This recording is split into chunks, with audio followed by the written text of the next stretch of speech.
पूज्याय राघवेन्द्राय सत्यधर्मरताय च भजतां कल्पवृक्षाय नमतां कामधेनुवे ವಿದ್ಯಾಧಿರಾಜ ಶ್ರೀ ರಾಜ ಎಸ್ ಗುರುರಾಜಾಚಾರ್ಯ ಇವರ ಕಲಿಯುಗ ಕಲ್ಪತರು ಮೇರುಕೃತಿಯ ಧ್ವನಿಸುರುಳಿ ಸಂಚಿಕೆ 113.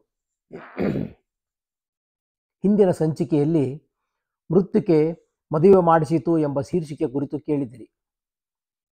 ಮೃತಪೋತ ಪ್ರಾಣದಾತರು ಎಂಬ ಶೀರ್ಷಿಕೆಯೊಂದಿಗೆ ಸಂಚಿಕೆ 113 ಇದೀಗ ನಿಮಗಾಗಿ.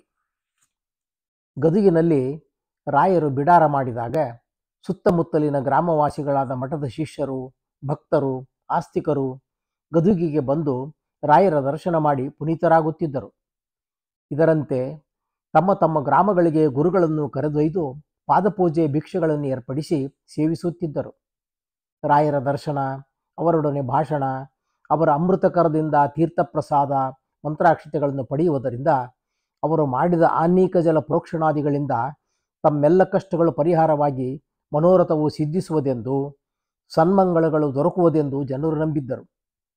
ಕರುಣಾಮೂರ್ತಿಗಳಾದ ರಾಯರು ಧರೆಯ ಜನತೆಯ ಕಲ್ಯಾಣವೇ ಗುರಿಯಾಗಿಟ್ಟುಕೊಂಡು ಶ್ರೀಹರಿಯ ಸಂಕಲ್ಪದಂತೆ ಸಜ್ಜನರ ಉದ್ಧಾರಕ್ಕಾಗಿಯೇ ಸಂಚಾರ ಮಾಡುತ್ತಿದ್ದುದರಿಂದ ಸ್ವಾಮಿಗಳು ತಮ್ಮನ್ನು ಅರಸಿ ಬಂದು ಸೇವಿಸುವವರ ಮನೋಭೀಷ್ಟಗಳನ್ನು ನೆರವೇರಿಸಿ ಕರುಣಿಸುತ್ತಿದ್ದುದರಿಂದ ಕಲಿಯುಗದ ಜನರ ಹಿತೈಷಿಗಳಾದ ದೇವದೂತರೇ ಅವರೆಂದು ಪ್ರಜಾನೀಕ ಅವರನ್ನು ಆರಾಧಿಸುತ್ತಿತ್ತು. ಗದಗಿನ ಸಮೀಪದಲ್ಲಿ ಕಿರೀಟಗಿರಿ ಎಂಬುದೊಂದು ಉತ್ತಮ ಗ್ರಾಮ. ಆ ಗ್ರಾಮದ ಯಜಮಾನ ವೆಂಕಟರಾಯ ದೇಸಾಯಿ. ಅವನು ಮಠದ ಪ್ರಮುಖ ಶಿಷ್ಯರಲ್ಲೊಬ್ಬ. ಆ ಮನೆತನದವರು ಮೊದಲಿನಿಂದಲೂ ಮಠದ ಅವಿಚ್ಛಿನ್ನ ಶಿಷ್ಯರು, ಭಕ್ತರೂ ಆಗಿದ್ದರು. ವೆಂಕಟರಾಯನು ರಾಯರು ಗದಿಗೆ ಬಂದಿರುವ ವಿಚಾರವರಿತು ಗುರುಗಳನ್ನು ತನ್ನ ಗ್ರಾಮಕ್ಕೆ ಕರೆಸಿಕೊಂಡು ಸತ್ಕರಿಸಿ ಕೃತಾರ್ಥನಾಗಬೇಕೆಂದು ಬಯಸಿ ಅವನು ಗದಿಗೆಗೆ ಬಂದು ರಾಯರ ದರ್ಶನ ಮಾಡಿ ತನ್ನ ಮನದಾಶೆಯನ್ನು ವಿಜ್ಞಾಪಿಸಿ ಶಿಷ್ಯನ ಸೇವೆ ಸ್ವೀಕರಿಸಬೇಕು ಎಂದು ಪ್ರಾರ್ಥಿಸಿದ. ಶಿಷ್ಯ ವತ್ಸಲರಾದ ಗುರುಗಳು ಆತನ ಮನವಿಯನ್ನು ಮನ್ನಿಸಿ ಕಿರೀಟಗಿರಿಗೆ ದಯಮಾಡಿಸಿದರು. ವಿಜೃಂಭಣೆಯಿಂದ ದೇಸಾಯಿ ಗುರುಗಳನ್ನು ಸ್ವಾಗತಿಸಿ ಮನೆಗೆ ಕರೆತಂದು ಪಾದಪೂಜೆ ಮಾಡಿ ಕಾಣಿಕೆ ಸಲ್ಲಿಸಿ ಪತ್ನಿ ಪುತ್ರ ಬಾಂಧವರೊಡನೆ ಮಂತ್ರಮುದ್ರಾಧಾರಣೆ ಪಡೆದು ಸಂತೋಷಿಸಿದ. ಅಂದು ಮನೆಯಲ್ಲಿ ಶ್ರೀಪಾದಂಗಳವರಿಗೆ ಭಿಕ್ಷೆಯನ್ನು ಏರ್ಪಡಿಸಿ 100 ಜನ ಬ್ರಾಹ್ಮಣ ಸುವಾಸನೀಯರನ್ನು ಮನೆಗೆ ಕರೆದಿದ್ದ. ವಸಂತ ಕಾಲವಾದ್ದರಿಂದ ಅವನ ತೋಟದಲ್ಲಿ ಹೇರಳವಾಗಿ ರಸಪೂರ್ಣ ಮಾವಿನ ಹಣ್ಣುಗಳು ಬಿಟ್ಟಿದ್ದವು. ಬ್ರಾಹ್ಮಣರ ಭೋಜನಕ್ಕಾಗಿ ಹೇರಳವಾಗಿ ಮಾವಿನ ಹಣ್ಣುಗಳನ್ನು ಕಿತ್ತಿಸಿ ತರಿಸಿ ಅಂದು ಅಡಿಗೆಯಲ್ಲಿ ಮಾವಿನ ಹಣ್ಣಿನ ರಸಾಯನವನ್ನು ಯಥೇಚ್ಛವಾಗಿ ತಯಾರಿಸುವಂತೆ ಅಡುಗೆಯವರಿಗೆ ತಿಳಿಸಿದ್ದ. ದೇಸಾಯಿಯ ಮನೆ ವಿಸ್ತಾರವಾಗಿತ್ತು. ಶ್ರೀಯವರು ನೆರವೇರಿಸಿದ ದೇವರ ಪೂಜೆ ನೋಡಲು ಅಲ್ಲಿ ಬ್ರಾಹ್ಮಣ ಸುವಾಸಿನಿಯರು ಕಿಕ್ಕಿರಿದು ತುಂಬಿದ್ದರು. ದೇಸಾಯಿ ಸಡಗರದಿಂದ ಸಕಲ ವ್ಯವಸ್ಥೆಗಳನ್ನು ಮಾಡುತ್ತಿದ್ದ. 500-600 ಜನ ಆಹ್ವಾನಿತರಿಗೆ, ಶ್ರೀಮಠದ 106 ಜನ ಪರಿವಾರದವರಿಗೆ ಭೋಜನ ಸಿದ್ಧವಾಗಬೇಕಾದುದರಿಂದ ದೇಸಾಯಿ ಮನೆಯ ಹಿಂದಿನ ಅಂಗಳದಲ್ಲಿ ಚಪ್ಪರ ಹಾಕಿಸಿ ಅಡುಗೆಗೆ ವ್ಯವಸ್ಥೆ ಮಾಡಿದ್ದ. ಅಡುಗೆಯವರು ಒಂದು ದೊಡ್ಡ ಪಂಚಪಾತ್ರೆಯಲ್ಲಿ ಮಾವಿನ ಹಣ್ಣಿನ ಸೀಕರಣೆಯನ್ನು ತಯಾರಿಸಿಟ್ಟಿದ್ದರು. ಶ್ರೀರಾಯರು ಸ್ನಾನಾದಿಕಾದಿಗಳನ್ನು ಪೂರೈಸಿ ಶ್ರೀ ಮೂಲರಾಮದೇವರ ಪೂಜಾರಾಧನೆಯಲ್ಲಿ ಮಗ್ನರಾದರು. ವಾದ್ಯ ವೇದಘೋಷಗಳಿಂದ ಶ್ರೀ ಮೂಲರಾಮರ ಪೂಜೆಯ ಪ್ರಾರಂಭವಾಯಿತು. ವೆಂಕಟರಾಯ ದೇಸಾಯಿಗೆ ಕುಲದೀಪಕನಾದ ಓರ್ವ ಸುಪುತ್ರನಿದ್ದ. ಶ್ರೀನಿವಾಸ ಎಂಬ ಬಾಲಕನಿಗೆ 5-6 ವರ್ಷ ವಯಸ್ಸು. ಬಾಲಕ ಬಹು ಸ್ಫುರದ್ರೂಪಿಯಾಗಿ ಬಹು ಚಟುವಟಿಕೆಯುಳ್ಳವನಾಗಿದ್ದ. ತಮ್ಮ ಮನೆಗೆ ಗುರುಗಳು ಬಂದಿದ್ದಾರೆಂದು ಅವರಿಗೆ ಎಲ್ಲಿಲ್ಲದ ಸಂತೋಷ, ಸಂಭ್ರಮ. ಎಲ್ಲರೂ ದೇವರ ಪೂಜಾ ನಿರೀಕ್ಷಣೆಯಲ್ಲಿ ಮೈಮರೆತಿದ್ದಾರೆ. ದೇಸಾಯಿಯ ಪತ್ನಿಯು ಬಂಧುಗಳು ಮತ್ತು ಆಹ್ವಾನಿತರಿಗೆ ಪೂಜೆ ನೋಡಲು ಸ್ಥಳ ಮಾಡಿಕೊಡುತ್ತಾ ಓಡಾಡುತ್ತಿದ್ದಾಳೆ. ದೇಸಾಯಿ ಹೊರಗೆ ಕಟ್ಟೆಯ ಮೇಲೆ ಕುಳಿತು ಗ್ರಾಮದ ಮುಖ್ಯಸ್ಥರೊಡನೆ ಮಾತನಾಡುತ್ತಾ ಅವರಿಗೆ ಗುರುರಾಜರ ಮಹಿಮೆಗಳನ್ನು ಬಣ್ಣಿಸುತ್ತಿದ್ದಾನೆ. ಆ ಸಮಯದಲ್ಲಿ ದೇಸಾಯಿಯ ಮಗ ಶ್ರೀನಿವಾಸ ಅತ್ತಿತ್ತ ತಿರುಗುತ್ತಾ ಅಡುಗೆ ಆಗುತ್ತಿದ್ದ ಸ್ಥಳಕ್ಕೆ ಬಂದ. ಅಡಿಗೆಯವರು ತಮ್ಮ ಕೆಲಸದಲ್ಲಿ ಮಗ್ನರಾಗಿದ್ದಾರೆ. ಬಾಲ್ಯ ಚಾಪಲ್ಯದಿಂದ ಶ್ರೀನಿವಾಸ ಅಲ್ಲಿದ್ದ ದೊಡ್ಡ ಕಡಾಯವನ್ನು ಕಂಡು ಅದರಲ್ಲಿ ಏನಿದೆ ನೋಡಬೇಕೆಂದು ಕುತೂಹಲದಿಂದ ಅದರತ್ತ ಬಂದ. ಕಡಾಯವು ಬಹಳ ಎತ್ತರವಾಗಿದ್ದರಿಂದ ಅಲ್ಲೇ ಇದ್ದ ಒಂದು ದೊಡ್ಡ ಕಲ್ಲನ್ನು ಅದರ ಹತ್ತಿರ ಉರುಳಿಸಿ ಅದರ ಮೇಲೆ ಹತ್ತಿ ಬಗ್ಗಿದ ಶ್ರೀನಿವಾಸ. ಪಾಪ, ನಿಂತಿದ್ದ ಕಲ್ಲು ಜಾರಿತು. ಆಯ ತಪ್ಪಿ ಶ್ರೀನಿವಾಸ ಮಾವಿನ ಹಣ್ಣಿನ ರಸಾಯನದ ಆ ಕಡಾಯದಲ್ಲಿ ಬಿದ್ದು ಬಿಟ್ಟ. ಕ್ಷಣಕಾಲ ಕೈಕಾಲು ಬಡಿದ. ನಂತರ ಎಲ್ಲ ಸ್ತಬ್ಧವಾಯಿತು. ನೈವೇದ್ಯಕ್ಕೆ ಸಿದ್ಧಪಡಿಸಲು ಬಂದ ಅಡಿಗೆಯವರು ಚೂತಫಲ ರಸಾಯನವಿದ್ದ ಪಂಚಪಾತ್ರೆಯಲ್ಲಿ ತೇಲುತ್ತಿರುವ ದೇಸಾಯಿ ಪುತ್ರನನ್ನು ಕಂಡು ಗಾಬರಿಯಾದರು. ಕೂಡಲೇ ದೇಸಾಯಿಯವರನ್ನು ಕರೆಸಿಕೊಂಡು ವಿಷಯ ತಿಳಿಸಿದರು. ದೇಸಾಯಿ ಮಗನ ಶವವನ್ನು ಕಂಡು ಮೂರ್ಛಿತನಾದ. ಹೇಗೋ ವಿಷಯ ತಿಳಿದು ಅಲ್ಲಿಗೆ ಬಂದ ದೇಸಾಯಿ ಪತ್ನಿ ದುಃಖಾರ್ಥಳಾಗಿ ಪ್ರಲಾಪಿಸಹತ್ತಿದಳು. ಮೂರ್ಛೆಯಿಂದೆದ್ದ ದೇಸಾಯಿಯ ಕಣ್ಣುಗಳಿಂದ ಧಾರಾಕಾರವಾಗಿ ದುಃಖಾಶ್ರು ಹರಿಯುತ್ತಿತ್ತು. ಅವನ ಪತ್ನಿಯ ದುಃಖಕ್ಕಂತೂ ಪಾರವೇ ಉಳಿಯಲಿಲ್ಲ. ವೆಂಕಟರಾಯ ಹೇಗೋ ದುಃಖವನ್ನು ತಡೆದು, ಈ ವಿಚಾರವನ್ನು ಯಾರಿಗೂ ತಿಳಿಸಬಾರದು, ಗುರುಗಳ ಪೂಜೆ ಬ್ರಾಹ್ಮಣ ಭೋಜನಾದಿಗಳಿಗೆ ತೊಂದರೆಯಾಗಬಾರದು, ಮತ್ತೆ ಬೇರೆ ಮಾವಿನ ಹಣ್ಣುಗಳಿಂದ ರಸಾಯನವನ್ನು ಸಿದ್ಧಪಡಿಸಿರಿ ಎಂದು ಹೇಳಿ ಪುತ್ರನ ಕಳೇಬರವನ್ನು ಹೊತ್ತು ಪತ್ನಿಯೊಡನೆ ಹಿಂದಿನ ಬಾಗಿಲಿನಿಂದ ತನ್ನ ಮನೆಗೆ ಸ್ವಲ್ಪ ದೂರದಲ್ಲಿದ್ದ ಬಂಧುಗಳ ಮನೆಯಲ್ಲಿ ಮಗನ ಶವವನ್ನಿಟ್ಟು ಕುಳಿತ. ಅವನಿಗೆ ಆಕಾಶವೇ ಕಳಚಿ ತಲೆಯ ಮೇಲೆ ಬಿದ್ದಂತಾಗಿತ್ತು. ಸ್ವಲ್ಪ ವೇಳೆಯಲ್ಲೇ ಅವನ ಬಾಂಧವರು ಮಿತ್ರರೆಲ್ಲ ಅಲ್ಲಿ ನೆರೆದರು. ಎಲ್ಲರೂ ದೇಸಾಯಿ ದಂಪತಿಗಳು ಒದಗಿದ ದುಃಖವನ್ನು ಕಂಡು ಮರುಗಿದರು. ಒಬ್ಬಿಬ್ಬರು ಮಹಾಮಹಿಮರೆಂದು ಗುರುಗಳನ್ನು ಮನೆಗೆ ಕರೆಸಿ ಸೇವಿಸಿದ್ದಕ್ಕೆ ದೇಸಾಯಿಯವರಿಗೆ ದೊರೆತ ಫಲವೇನು? ಮಗನ ಮರಣ. ಇವರೆಂಥ ಮಹಾತ್ಮರೋ ನಾವು ಕಾಣೆವು ಎಂದು ಹಂಗಿಸಿದರು. ಅದನ್ನು ಕೇಳಿ ದೇಸಾಯಿಯವರ ಮೇಲೆ ಸಿಟ್ಟಾಗಿ, ಪ್ರಾರಬ್ಧ ಕರ್ಮಕ್ಕೆ ಯಾರೇನು ಮಾಡಲು ಸಾಧ್ಯ? ದೈವಚಿತ್ತವೇ ಹೀಗಿರಲು ಗುರುಗಳೇನು ಮಾಡುವರು? ಹೀಗೆ ಮಹನೀಯರನ್ನು ನಿಂದಿಸಬಾರದು. ಮೇಲಾಗಿ ನನಗಿಲ್ಲದ ದುಃಖ ನಿಮಗೆಲ್ಲಿ? ನೀವು ಬಾಯಿ ಮುಚ್ಚಿಕೊಂಡು ಸುಮ್ಮನಿರಿ ಎಂದು ಗದರಿಸಿದ.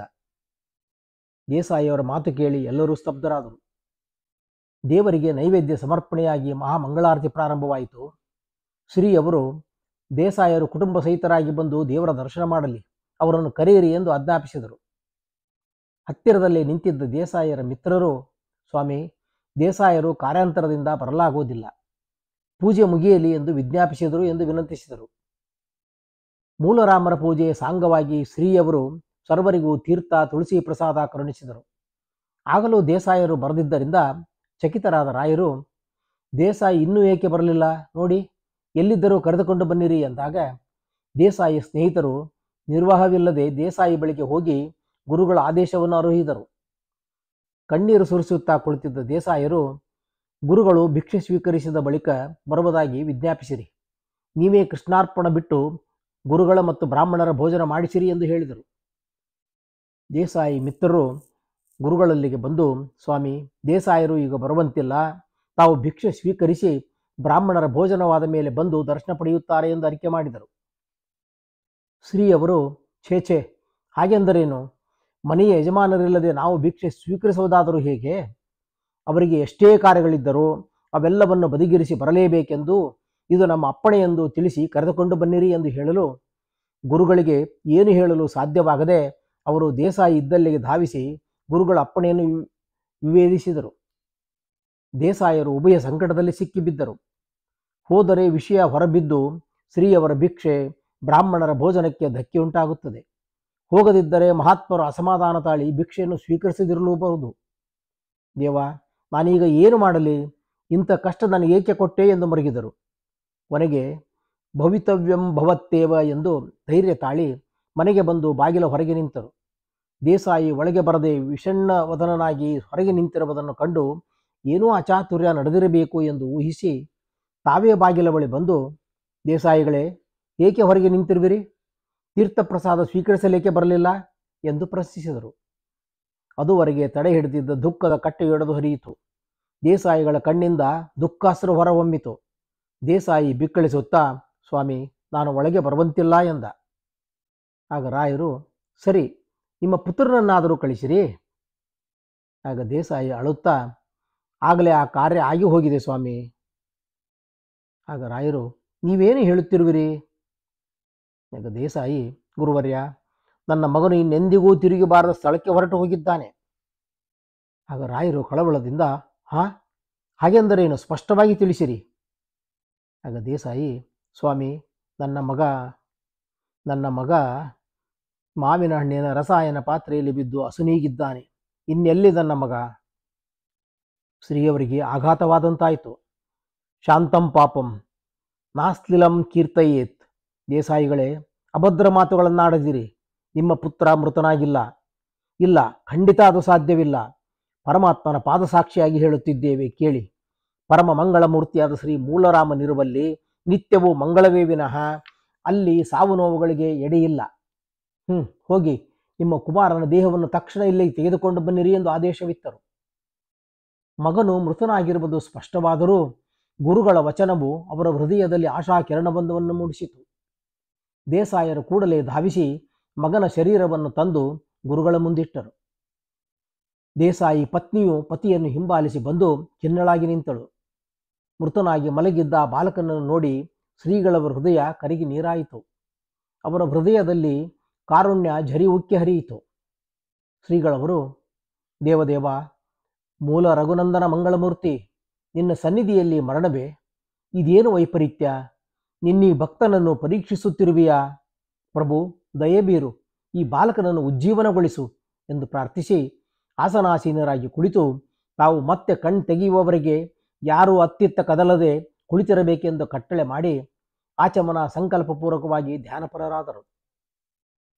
ಶ್ರೀ ಗುರುರಾಜರು ತಮ್ಮ ಹೃದಯ ಕಮಲದಲ್ಲಿ ಬಿಂಬ ಮೂರ್ತಿಯನ್ನು ಚಿಂತಿಸಿದರು. ಆಗ ಅವರಿಗೆ ಬಿಂಬಮೂರ್ತಿಯ ದರ್ಶನವಾಯಿತು. ಅನಂತರ ಅಲ್ಲಿ ಜಗನ್ಮೋಹನಾಕಾರನಾದ ಶ್ರೀ ರಾಮಭದ್ರನ ದರ್ಶನವಾಯಿತು. ಶ್ರೀಯವರು ಹಾಗೆಯೇ ಧ್ಯಾನಿಸುತ್ತಿದ್ದಾರೆ. ಇದ್ದಕ್ಕಿದ್ದಂತೆ ಅವರ ಹೃದಯ ಸಿಂಹಾಸನದಲ್ಲಿ ಮಿಂಚಿನ ಕಾಂತಿಯ ನಗೆಮೊಗದಿಂದ ಕೊಳಲು ಹಿಡಿದು ನರ್ತಿಸುವ ಬಾಲಕೃಷ್ಣ ಗೋಚರಿಸಿದ. ಮನದಲ್ಲೇ ಭಗವಂತನನ್ನು ಸ್ತುತಿಸುತ್ತಿರಲು ಕೃಷ್ಣ ನಸನಗುತ್ತಾ ನಿಂತ. ಧ್ಯಾನಸ್ಥರಾಗಿದ್ದಂತೆಯೇ ಶ್ರೀಯವರು ವಿಜ್ಞಾಪಿಸಿದರು. ದೇವ ಮುರಳೀಮೋಹನ, ಉಡುಪಿಯಲ್ಲಿ ನೀನು ನಮಗಿತ್ತ ವರವು ಜ್ಞಾಪಕವಿದೆಯೇ? ಕೃಷ್ಣ ಕಣ್ಣುಗಳನ್ನು ನರಳಿಸುತ್ತಾ ಏನು ವರವಿತ್ತೆ ಎಂದು ಮರುಪ್ರಶ್ನೆ ಹಾಕಿದ. ಶ್ರೀಯವರು, ಇದೇನು ನಿನ್ನ ಲೀಲೆ ಪ್ರಭು? ನಾನು ಕರೆದಾಗ ಬರುವುದಾಗಿಯೂ ಪ್ರಾರ್ಥಿಸಿದ್ದನ್ನು ನೆರವೇರಿಸುವುದಾಗಿಯೂ ಅಭಯವಿತ್ತಿರಲಿಲ್ಲವೇ? ಈಗ ಏನೂ ತಿಳಿಯದವನಂತೆ ನಟಿಸುವುದು ನೀನು ಉಚಿತವೇ ಎನ್ನಲು ಬಾಲಗೋಪಾಲನು ದರಹಾಸ ಬೀರುತ್ತಾ, ಓಹೋ ಅದೇ, ಜ್ಞಾಪಕವಿದೆ. ಈಗ ನನ್ನಿಂದೇನಾಗಬೇಕು ಹೇಳು ಎಂದು ನುಡಿಯಲು ರಾಯರು, ಪ್ರಭು, ನಿನ್ನ ಭಕ್ತನು ನಮ್ಮನ್ನು ಕರೆಯಿಸಿ ಪೂಜಾರಾಧನೆ ಮಾಡಿಸಿದ್ದಾನೆ. ಅಂಥವನ ಮಗನು ಮರಣ ಹೊಂದುವುದೆಂದರೇನು? ಇದು ನಿನ್ನ ಕೀರ್ತಿಗೆ ಕಳಂಕವಲ್ಲವೇ? ದೇವರು ಅತೀಂದ್ರಿಯ ವಸ್ತುಗಳನ್ನು ನಂಬದ ನಾಸ್ತಿಕರೇ ಅಧಿಕವಾಗಿರುವಾಗ ಧಾರ್ಮಿಕನು ದೈವಭಕ್ತನೂ ಆದ ದೇಸಾಯಿಯ ಮಗನು ನಿನ್ನ ಪೂಜಾರಾಧನೆ ನಡೆಯುತ್ತಿರುವಾಗಲೇ ಮೃತನಾದನೆಂದರೆ ಮುಂದೆ ಯಾರು ತಾನೇ ಧಾರ್ಮಿಕರಾಗುಳಿಯುವರು? ದೇವ, ಗುರುಪೂಜಕರಾಗುವರು? ನಿನ್ನ ಸತ್ತತ್ವ ಪ್ರಸಾರಕರಾದ ನಮ್ಮಂಥವರ ಪಾಡೇನು? ದೇವ, ಹೀಗಾಗಬಾರದು, ಅನುಗ್ರಹಿಸು ಎಂದು ಧ್ಯಾನ ಸಮಾಧಿಸ್ಥರಾದಂತೆಯೇ ತಮ್ಮ ಹೃತ್ಪದ್ಮದಲ್ಲಿ ಮೈದೋರಿದ ಶ್ರೀ ಬಾಲಗೋಪಾಲನನ್ನು ಪ್ರಾರ್ಥಿಸಿದರು. ಬಾಲಕೃಷ್ಣನು ನಗೆಬೇರಿ, ಸಾಕಪ್ಪ ಈ ಸನ್ಯಾಸಿಗಳ ಸಹವಾಸ. ನಿಮ್ಮನ್ನು ಕಟ್ಟಿಕೊಂಡು ಭಕ್ತಾಗ್ರೇಸನೆಂದು ಒಪ್ಪಿದ್ದಕ್ಕೆ ಈ ಭವಣಿ ಪಡೆಯಬೇಕಾಗಿದೆ. ನೀನು ಮಹಾಹಟಿಯಪ್ಪ, ನಿನ್ನಿಷ್ಟದಂತೆಯೇ ಆಗಲಿ. ಕೇಳು, ಆ ಬಾಲಕನು ಅಪಮೃತ್ಯುವಿಗೀಡಾಗಿದ್ದಾನೆ. ಈಗ ಅವನು ಬದುಕಬೇಕು. ಇಷ್ಟೇ ಅಲ್ಲವೇ ನಿನ್ನ ಕೋರಿಕೆ? ತಥಾಸ್ತು. ಶ್ರೀರಾಮ ಮಂತ್ರವನ್ನು ಜಪಿಸಿ ಮಂತ್ರೋದಕವನ್ನು ಬಾಲಕನ ಶರೀರದ ಮೇಲೆ ಪ್ರೋಕ್ಷಿಸು. ಬಾಲಕ ಉಜ್ಜೀವಿಸುವನು ಎಂದು ಹೇಳಿದಾಗ ಗುರುರಾಜರು, ದೇವ, ಇದು ಅಕಾಲ ಮೃತ್ಯುವೆಂದರಿತೇ ನಿನ್ನನ್ನು ಪ್ರಾರ್ಥಿಸಿದೆ. ಭಕ್ತವತ್ಸಲನಾದ ನೀನು ಕರುಣಿಸಿದೆ. ಧನ್ಯನಾದೆ ಪ್ರಭು, ನಿನಗೆ ಅನಂತ ವಂದನೆಗಳು ಎಂದು ಮನಸ ನಮಸ್ಕರಿಸಿದರು. ಶ್ರೀಕೃಷ್ಣ ಅವರ ಹೃತ್ಕಮಲದಿಂದ ಅದೃಶ್ಯನಾದ. ಶ್ರೀರಾಯರ ಮುಖದಲ್ಲಿ ಮಂದಹಾಸ ಮಲ್ಲಿಗೆ ಅರಳಿತು. ಮೈ ರೋಮಾಂಚನವಾಯಿತು. ಕೃಪಾದೃಷ್ಟಿಯಿಂದ ವೀಕ್ಷಿಸಿ ನಸುನಕ್ಕರು. ತರುವಾಯ ರಾಯರು ರಾಮಮಂತ್ರ ಜಪಿಸಿ ಕಮಂಡಲೋದಕವನ್ನು ಅಭಿಮಂತ್ರಿಸಿ ಬಾಲಕನ ಶರೀರದ ಮೇಲೆ ಪ್ರೋಕ್ಷಿಸಿ, ಏಳು ಕುಮಾರ ಎಂದು ನುಡಿದರು. ಜನರು ಆಶ್ಚರ್ಯದಿಂದ ಮುಂದೇನಾಗುವುದು ಎಂದು ಕಾತುರದಿಂದ ನೋಡುತ್ತಿರುವಂತೆಯೇ ಕಾಲನ ಕರಾಳ ದವಡೆಯಲ್ಲಿ ಸಿಲುಕಿದ್ದ ಬಾಲಕನು ಆಗ ತಾನೇ ನಿದ್ರೆಯಿಂದ ಎಚ್ಚೆತ್ತವನಂತೆ ಮೈಕೈ ಮುರಿಯುತ್ತಾ ಆಕಳಿಸಿ ದಿಗ್ಗನೆ ಮೇಲೆದ್ದು ಕುಳಿತನು. ಆ ಪರಮಾದ್ಭುತ ಪವಾಡವನ್ನು ಕಣ್ಣಾರೆ ಕಂಡ ಜನಸ್ತೋಮ ಮೈಮರೆತು ರಾಯರ ಜಯಕಾರ ಮಾಡುತ್ತಾ ಮೃತಪೋತ ಪ್ರಾಣದಾತರಿಗೆ ಜಯವಾಗಲಿ ಎಂದು ಘೋಷಿಸಿದರು. ದೇಸಾಯಿ ದಂಪತಿಗಳಿಗೆ ಆದ ಆನಂದವನ್ನು ವರ್ಣಿಸಲು ಸಾಧ್ಯವಿಲ್ಲ. ವೆಂಕಟರಾಯ ದಂಪತಿಗಳು ಗುರುಗಳಿಗೆ ಸಾಷ್ಟಾಂಗವೆರಗಿ, ಮಹಾನುಭಾವ, ಶಿಷ್ಯ ವತ್ಸಲರಾದ ತಮ್ಮ ಕಾರುಣ್ಯಕ್ಕೆ ಎಣೆಯಿಲ್ಲ. ನಮ್ಮ ವಂಶದ ಕುಡಿಯನ್ನು ಉಜ್ಜೀವನಗೊಳಿಸಿ ಅನುಗ್ರಹ ಮಾಡಿರುವಿರಿ. ಮಹಾತ್ಮರಾದ ನಿಮಗೆ ಅಲ್ಪರಾದ ನಾವೇನು ತಾನೇ ಪ್ರತಿಯಾಗಿ ನೀಡಬಲ್ಲೆವು?